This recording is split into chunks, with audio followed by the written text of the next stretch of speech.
Gandhi's part, Right. and a certain sense that I think partisan politics in this country of the kind that we have been practicing, of the kind that targets Mr. Modi directly time and time again, has Right. to go if this country has to evolve a foreign policy, public policy culture that is more mature, that behoves India as a major democracy in the world. All right, point taken. I'm running out of time, gentlemen. Very quickly, one last question to all three of my guests, starting with you, Mr. Tandon. Now, the government says we are having a proactive diplomacy with strong ground posturing. And as Professor Pant pointed out, India is no longer a reactive diplomacy. India is proactively pursuing its interests. But what did you make of the decision of the Congress party and Rahul Gandhi in particular to target foreign policy and the fact that the frontal attack on Prime Minister Modi will have diminishing returns as we go forward? Your thoughts, Mr. Tandon, and then Mr. Rajagopalan.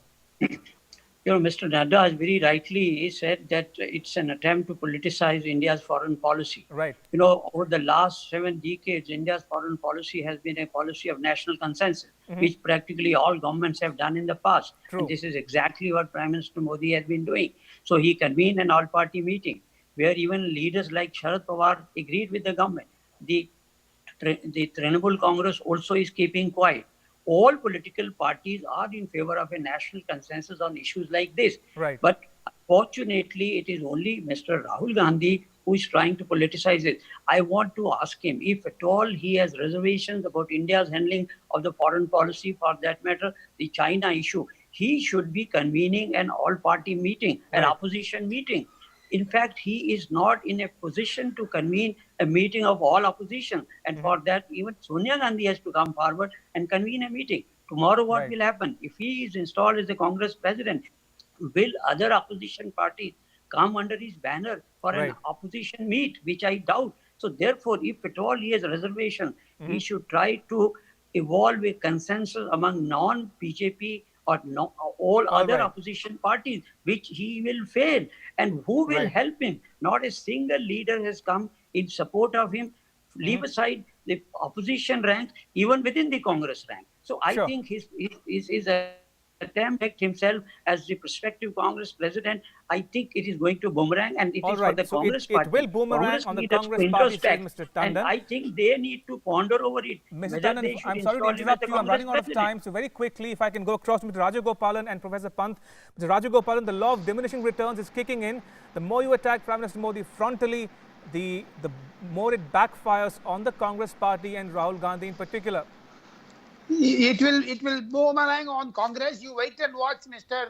Ramesh. Right. In 2024, Congress will not get the same 42 or 44 seats. It will go diminishing. What Mr. Tandon said is absolutely correct. Politically, Mr. Narendra Modi has been doing very well. Narendra Modi has made China to have a bloody nose on their face, especially on foreign policy. Mr. Jaishankar on defense policy, Mr. Rajnath Singh have been giving Narendra Modi a powerful support. So therefore, I see the negative politician in Rahul Gandhi's mindset. I feel that Rahul Gandhi should learn lessons from Mr. Narendra Modi and do not call him as a chore or a thief or a surrender person. Beware of your words. Beware of your words. That's the comment from one of my guests. I want to thank on that note Mr. Ashok Tandon, Mr. Rajagopalan and Professor Pant for joining us on Newsnight. Appreciate it. Thank you for your time.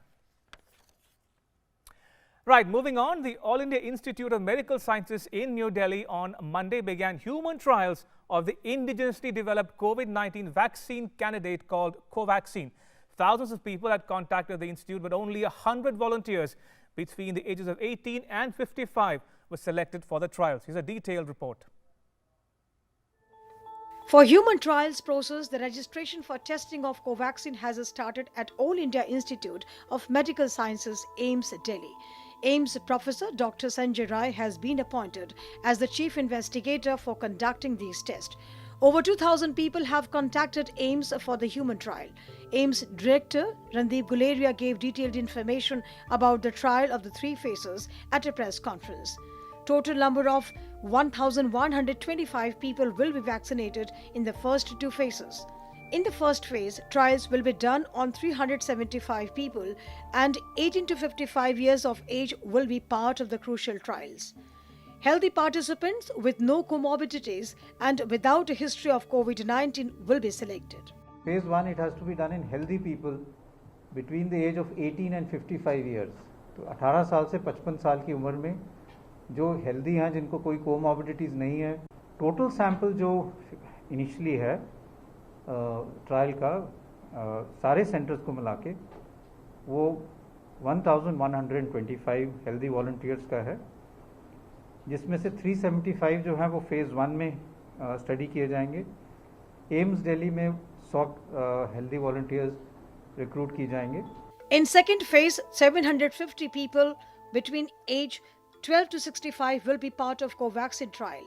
At the same time, a large number of people will be trialed in which the immunity developed in people will be tested. The AIIMS director said that in the first phase, the side effects of the vaccine would be monitored for 28 days and regular care would be taken for 3 months. Phase 2 में जो है उसमें हम 750 लोग recruit करेंगे और इसकी age limit थोड़ी ज़्यादा है, 12 साल से लेके 65 साल तक। ये फेज़ 2 स्टडी है और इसमें वैक्सीन के 3 फॉर्मुलेशंस ट्राई किए जाएंगे। That is followed subsequently by phase 3, जिसमें लार्जर पॉपुलेशन के साथ किया जाता है टू सी कि उसकी एफिकेसी और थेरेपेटिक बेनिफिट कितना दे रही है। We find that it is safe, it is immunogenic and we have no issues of side effects and the report suggests that it is good. If that is there, then I think in the next 2 to 3 months we should be able to have a result. But remember, you have to follow up these patients. So even when you give the injection to look for side effects, the follow up is for 28 days. As COVID-19 is new virus, so there are many possibilities regarding the effect of this vaccine. AIIMS director said that this vaccine will provide immunity at least 1 to 2 years. The virus is only 6-7 months old. The vaccine, the virus is a new virus. So I think it's difficult to predict, but I'm hopeful that the vaccine will give immunity at least for more than 1 to 2 years. AIIMS Director Dr. Guleria expressed happiness that India is making its own vaccine. India lags behind developed countries in research and development in the field of medicine. In such crucial time, if Covaxin for coronavirus pandemic becomes successful, it will be a big achievement for India in the field of R&D. With inputs from Nitendra Singh, Newsnight Desk, DD India.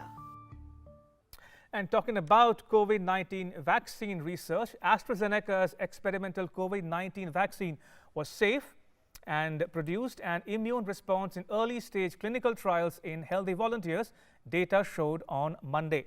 According to trial results published by the Lancet Medical Journal, the vaccine called AZD1222 and being developed by AstraZeneca and scientists at Britain's University of Oxford did not prompt any serious side effects and elicited antibody and T-cell immune responses.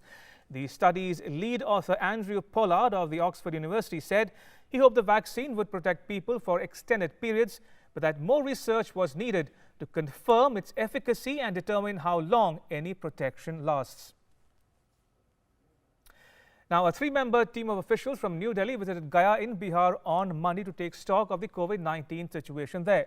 The Bihar government had said on Sunday that 8 testing centers have become operational in Gaya, where on-demand COVID-19 testing is available free of cost. Meanwhile, the flood situation remains grim in some parts of India. Floodwaters and heavy rains have disrupted life in many states. Take a look at the next report.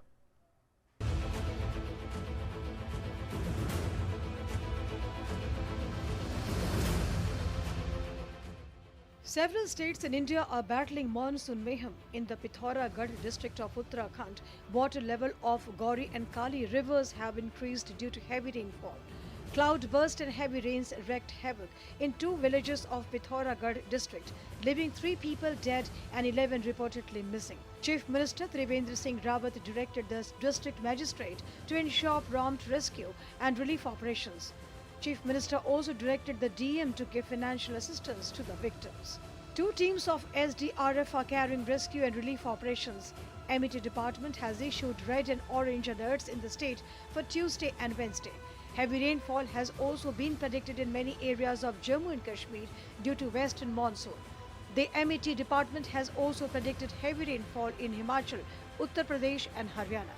In Assam, over 24 lakh people in 24 districts are affected by floods. 85 people have also lost their lives.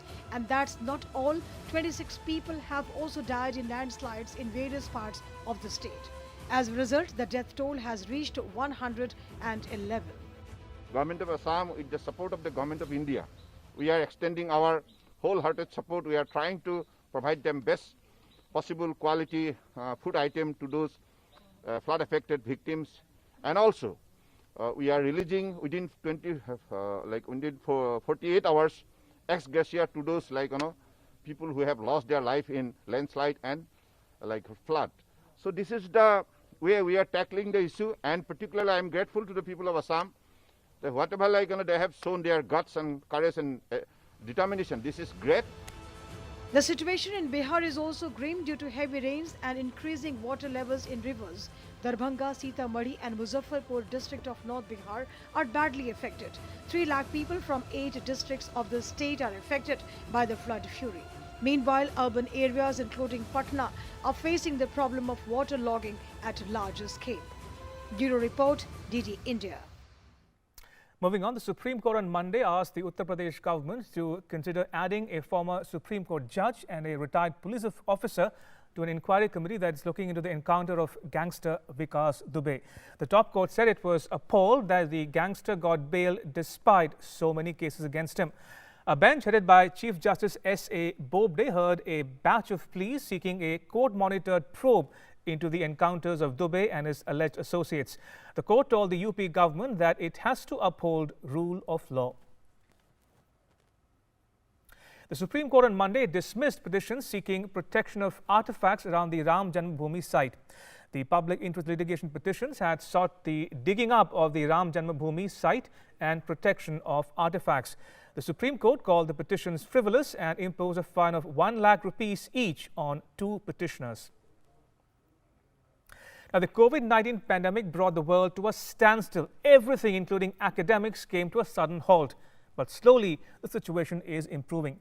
Universities are adjusting to the new normal. One such example is Jawaharlal Nehru University, one of India's prestigious universities. Now, during the lockdown, the JNU entrance exams were postponed. The deadline was extended many times to give students a chance to apply. The JNU received a record number of applications this year. The maximum number of applications were received for the master's program, followed by PhD and bachelor programs. A large number of applications were also received for MA Political Science, MSc Life Sciences, MCA, MA Geography and MSc Physics. For the first time, JNU will be admitting students to an integrated BSc and MSc program in Ayurveda Biology, for which a large number of applications have been received. This is the second year that JNU is conducting its computer-based entrance examination in collaboration with the National Testing Agency. I am very happy to announce that JNU has received a record number of applications this year for its different academic programs of study.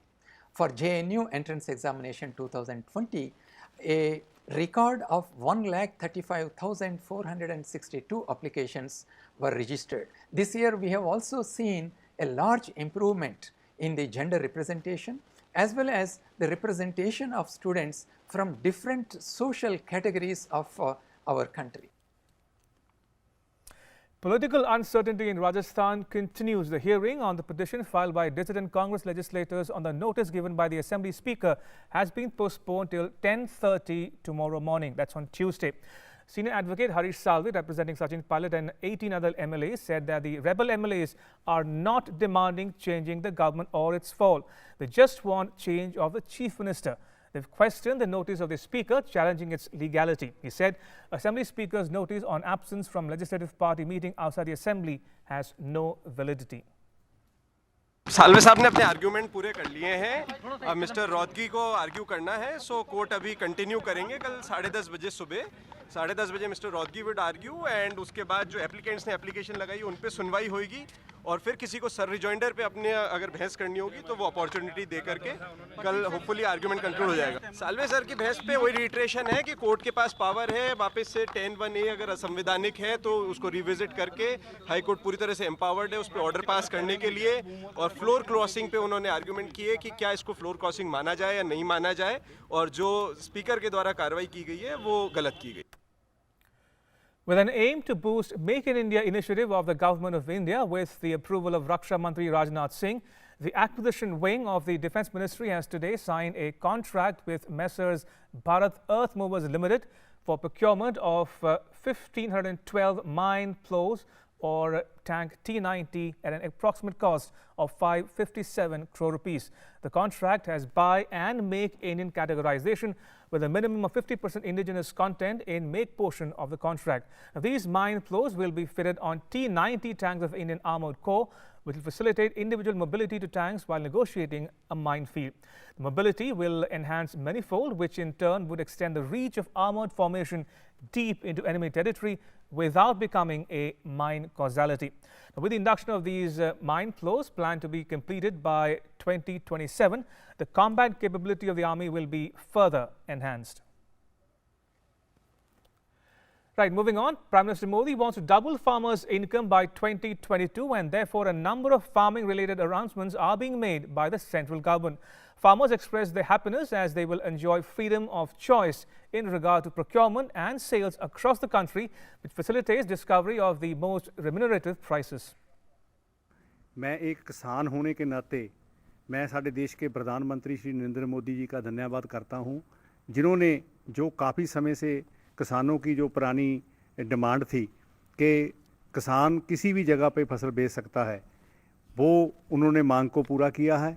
हमारी फसल को border में रोक लिया जाता था, हुण असी हमारी फसल जिथे भी हमको रेट मिलेगा उत्थे हम बेच सकते हैं। मोदी सरकार ने जो ये कदम जो साडा MSP तक को खत्म नहीं किया, तो जो असी अपनी फसल का मन मर्जी के साथ रेट किसी भी स्टेट में ले सकते हैं। जो मोदी सरकार ने आर्डिनेंस जारी किया है, ये बहुत बढ़िया आर्डिनेंस है, किसान इससे बहुत खुशहाल होएगा। MSP बरकरार रहेगा और जहां किसान को अच्छा रेट मिलेगा वहां बेच सकता है, तो ये बहुत बढ़िया फैसला है मोदी सरकार का। किसानों की जो आमदनी दुगनी हो जाएगी। All right, take a look at what else is making news around India in our national wrap.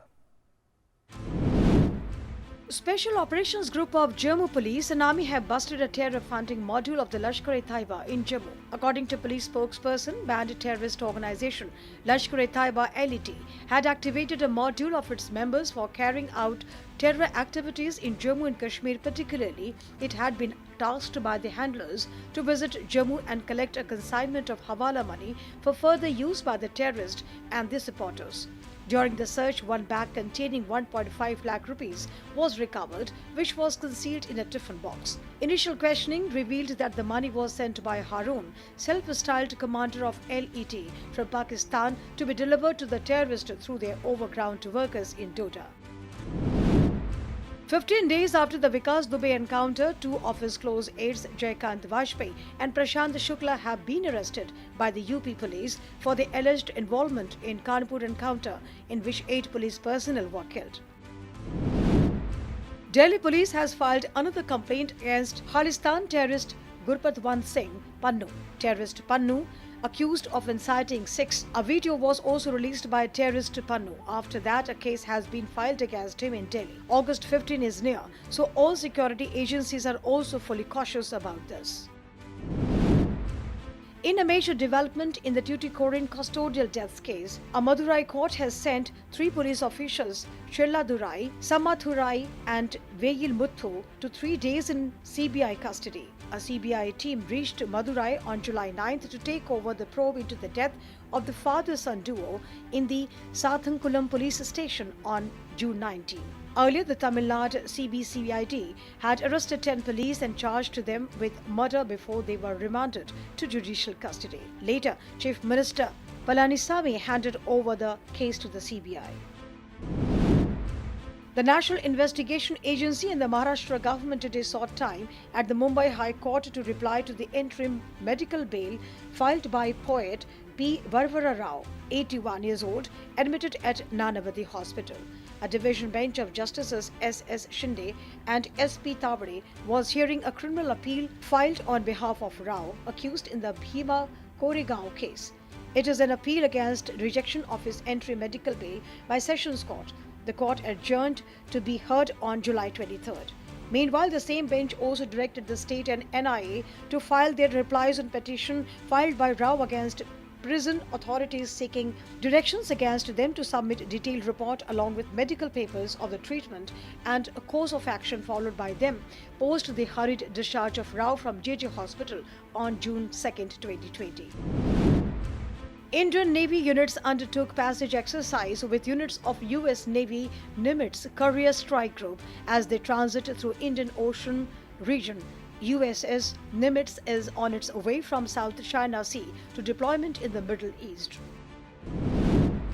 BJP has announced new state presidents for Gujarat and Ladakh. Party President JP Nadda has announced C.R. Patil and Jamyang Tshering Namgyal, both Lok Sabha MPs, as presidents of BJP Gujarat and Ladakh units respectively.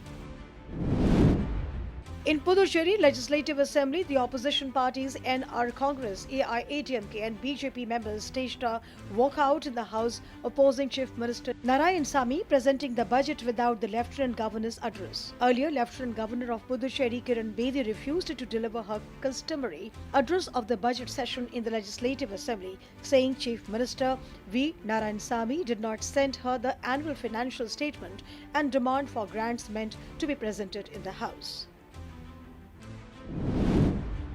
Minister of State for Power and New and Renewable Energy R.K. Singh inaugurated a charging hub for electrical vehicles, a project completed through public-private partnership. He also introduced equipment operated by private companies to reduce air pollution.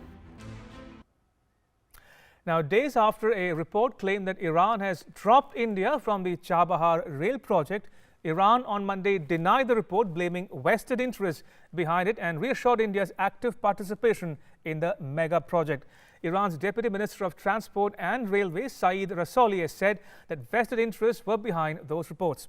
Earlier on Monday, the Iranian minister invited the Indian ambassador to Iran, Gaddam Dharmendra, to review ongoing cooperation on the Chabahar-Zahedan railway project. Last week, the Ministry of External Affairs has said that despite the difficulties posed by the sanctions situation, there has been significant progress on the Chabahar port project. The Indian company has been operating the port since 2018 and has steadily scaled up the traffic at the port. Proactive measures are currently underway to increase the usage of Chabahar port, both for Afghanistan and Central Asia. All right, joining me is my colleague Abhishek Jha for more on this story. Abhishek, good to have you on Newsnight. Now, there was some confusion about India's participation in the Chabahar port and the railway project. Have those confusions and speculation now been put to rest? Of course, Ramesh. Right. We know that almost 2 weeks ago, the report came that Iran has started laying out the railway lines on Chabahar-Zahedan project. And then it was speculated, since no reaction came from that side, that okay, there might be some reports, whether India is included or not.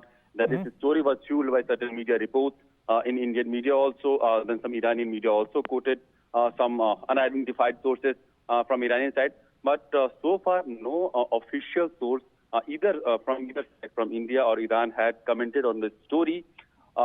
We only got this Indian MEA reaction on last week when India said that this whole speculation is wrong and India is very much part of it. And there are continuous process of inspection and review going on, and we are awaiting an appointment of a nodal authority from Iranian side. And now when Iranian Deputy Minister of Transport and Rail has also commented on this, that India is very much part of it, and there are vested interests behind those media speculation, then one must put to rest all the rumor and speculation between Iran and Indian friendship and relation that has been bringing on in the last 2 weeks. Abhishek, very quickly help our viewers understand, why is the Chabahar port and the Chabahar-Zahedan railway line so important for India and the region at large, including Iran and Afghanistan? Okay, Ramesh, for two reasons. First, that it would be a very strategic commercial interest, serving India's commercial interest, to enter but through Iran to the other Central Asian countries like Turkmenistan, Kazakhstan, and also since our trade via Pakistan to Afghanistan is very much, prohibited because of certain political and other dynamics. So trade to Afghanistan will be facilitated through this Chawar port, where India is helping to lay that Chabar-Zaidan road, railroad, which will be further put across to Afghanistan on Zanjar region. So this will be a master game changer in India's commercial interest in Central Asia, Iran and Afghanistan. Absolutely. On that note, Abhishek Jha, thank you so much for bringing our viewers with the latest news on the India-Iran front. Appreciate it. Right, time now for international news in our World Wrap segment. Chinese scientists are ready for the launch of China's first Mars exploration mission after completing multiple integrated rehearsals recently. An official of the mission said. Known as Tianwen-1, the first Mars probe of China is scheduled in late July or early August, according to the China National Space Administration. In a recent interview with the state broadcaster China's Central Television, Zhang Yu, deputy director of the Mars probe, said that scientists have conducted joint tests on multiple systems of the Mars mission at all levels and ready for the launch. Compared to the mission to the moon, the Mars mission is more difficult and full of challenges as the probe will take nearly 7 months to land on Mars. North Korea's leader has sacked officials building a hospital after they pressed the public for contributions, media reported. The country's state-run television KRT on Monday aired a video footage of leader Kim Jong-un visiting a construction site of the Pyongyang General Hospital. During his latest visit to the site, Kim fired a group of project managers called the Construction Coordination Commission for failing to allocate a proper budget and supplying equipment and materials from ordinary citizens. Leader Kim ordered the Pyongyang General Hospital to be built by the 75th anniversary of the founding of the ruling Workers' Party in October, calling it a top priority in improving public health in the face of the novel coronavirus. Russian President Vladimir Putin named a new acting governor to head Russia's far eastern region of Khabarovsk on Monday after the previous regional head was arrested on murder charges, sparking a wave of protest. At least 10,000 people demonstrated in Khabarovsk on Saturday to demand Moscow release Sergei Fergal, a member of the ultra-nationalist Liberal Democratic Party. Fergal was detained on July 9th and flown to Moscow to face charges over the murder and attempted murder of multiple businessmen 15 years ago. He denies wrongdoing. Protests broke out soon afterwards and have continued for over a week.